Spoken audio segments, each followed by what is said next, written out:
Bonjour, Nathalie Innocenti. Moi, mon métier, je pense que certains me connaissent puisque je suis venue plusieurs fois au Web Retail, c'est de fédérer et mobiliser les acteurs de l'entreprise autour d'une vision partagée de ce que sera l'expérience client de demain. Donc, j'observe, comme vous, pas mal de choses. Et je viens vous parler de l'urgence climatique. Non, parce que il faudrait des tonnes d'experts, des météorologues, des scientifiques. Ceci dit, moi, aujourd'hui, je viens vous parler en fait de la prise de conscience croissante qu'ont les consommateurs de cette urgence climatique, dont je suis. Et face à ce constat, qui est quand même un constat qui est plus réfutable, il y a 4 catégories de consommateurs. Il y a le consommateur qui continue à dormir. Il dort. Il continue, il va au Black Friday, je veux dire, il y a pas de souci, il continue à consommer comme avant. Ça, c'est la catégorie 1. Le deuxième type de consommateur, c'est celui qui commence à se réveiller. Voilà. Et face, effectivement, à ce constat, face aux informations télévisées, face à tout ça, il se dit, mais qu'est-ce qu'il faut que je fasse? Vous avez peut-être vu l'émission sur la Terre récemment. Moi, ça m'a frappé. Des consignes sont arrivées sur il faudrait se chauffer à 19 degrés, il faudrait éviter les transports en voiture, il faudrait ne plus acheter d'habillement, etc., etc. Et donc oublier le plastique et aussi prendre votre gourde, etc. Celui-là, il est un petit peu en état de sidération, vous voyez. Il y a le niveau, ça c'est le niveau 2, le niveau 3. Le niveau 3, c'est celui qui commence à se mettre en action et qui fait des actions un petit peu décoordonnées. Et le niveau 4, c'est celui qui a profondément changé son mode de consommation.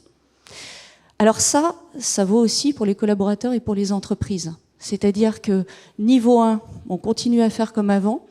Niveau 2, on se réveille et on est en état de sidération. Et moi, je discute avec des directeurs généraux actuellement qui me disent, mais en fait, nous, on est une entreprise verte. Hein. Moi, ah bah oui, bah nous, on source bien nos articles, enfin nos articles dans les bons endroits. On est à base de plantes, on est hyper vert, mais on souffre parce que finalement, il y en a qui sont en niveau 3 parmi nos concurrents, et ceux qui sont en niveau 3, ils commencent à communiquer sur le fait qu'ils ont le coton bio, sur le fait que eux, ils font éco-responsable, etc. Alors que nous, ben, on peut pas parce qu'on n'est pas à 100%, et ensuite, ils parlent de greenwashing, et j'en passe, d'accord ?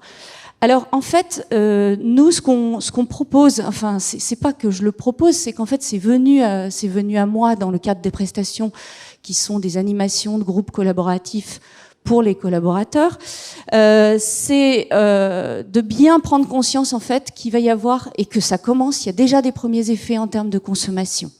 Je vais vous citer un exemple d'une réunion comme celle-là à l'Institut du Commerce. Quelqu'un de chez Carrefour qui brandit un concombre et qui dit, vous savez pourquoi on réfléchit à des modes alternatifs en fait d'emballage ?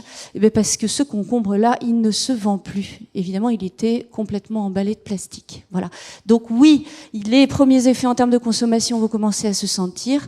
Et donc par rapport à ces 4 niveaux en fait finalement de degrés de prise de conscience chez le consommateur. Pareil chez le collaborateur, hein, je ne vous parle pas des collaborateurs qui demandent maintenant à intégrer des entreprises vertes, tous les jeunes qu'il va falloir recruter, et qui ne viendront pas dans une entreprise qui n'a pas bougé.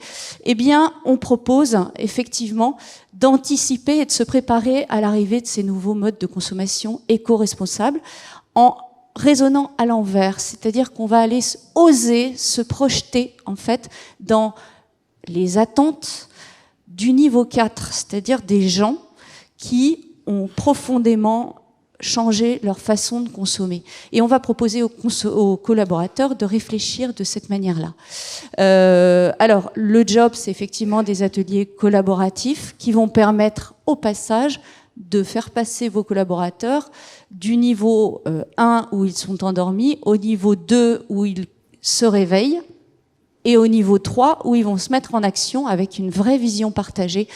Et c'est donc ce qui s'est passé. On a eu, et je remercie au passage Olivier, parce qu'il m'a recommandé, en fait, quand je suis remontée sur Paris, il m'a recommandé à l'Institut du Commerce. Et l'Institut du Commerce, c'est une fédération qui regroupe les distributeurs et les marques. Et ils m'ont demandé, en fait, d'animer, avec notre méthode d'accélération, des réflexions inter-enseignes, inter-industrielles, inter-partenaires. C'est-à-dire que là, il y avait Système U est venu aux 3 ateliers, Biocop est venu à 2 ateliers, Carrefour est venu à 2 ateliers. On a eu Day by Day, vous connaissez peut-être ces petites épiceries qui commencent à vraiment faire mouche, qui sont venus réfléchir à quelles évolutions pour le magasin de demain. Alors ici, grâce à l'outil Visiative, que je remercie aussi, on a pu modéliser ensemble ce que serait le parcours client de demain dans un magasin qui pourrait me proposer, en fait, on est parti sur un seul filtre, le filtre de, on part du principe que l'emballage réemployable sera demain dans nos magasins. Et du coup, on a imaginé toutes les décisions que devait prendre potentiellement une entreprise pour faire en sorte de mettre en action en fait cette grande action environnementale. Parmi en fait, il y avait une 40aine de résolutions en consensus. Alors cette démarche-là, en fait, on l'a faite comment ? On est allé observer les consommateurs niveau 4 qui ont profondément changé leur mode de consommation. On est allé voir où est-ce qu'ils consommaient, quelles étaient toutes les initiatives, et on a acté en consensus et listé une 40aine de décisions et listé les 10 questions à se poser. Voilà. Du coup, hop, juste on a le temps d'écouter ou pas les témoignages ? Allez, un. Non. On coupe ? S'il y en a qu'un, oui. S'il y en a 12 et que ça dure 4 minutes, non. Non, ça dure 1 minute. Ah non, trop tard alors, du coup. Trop sinon, tard. C'est pas équitable. Bon. Du coup, je conclurai juste pour vous dire que il est possible de mener cette réflexion au sein de votre propre entreprise avec vos collaborateurs pour les projeter dans une vision partagée de ce que sera votre entreprise demain pour les mettre en action. Voilà. Merci. Je vais rajouter ça éliminera un peu la frustration de ne pas avoir diffusé les témoignages. Mais ce qui est fascinant avec le sujet que tu évoques, c'est que cette transformation-là va forcément rebattre des cartes entre acteurs et que du coup, c'est l'occasion pour certains qui ne sont probablement pas dans les plus hautes places des classements de remonter, tout simplement parce qu'ils auront pris conscience de cette évolution avant. Et ça, c'est formidable, c'est qu'il y a une occasion unique pour ceux qui sont derrière, peut-être pas de repasser devant, mais en tous les cas de remonter beaucoup plus rapidement que ceux qui en sont peut-être encore qu'au niveau 1 ou qu'au niveau 2. Donc une époque où les cartes sont rebattues par principe, elle est fascinante pour un observateur, et comme j'en suis un, je m'en réjouis, et il faut bien qu'il y ait des gens qui les accompagnent.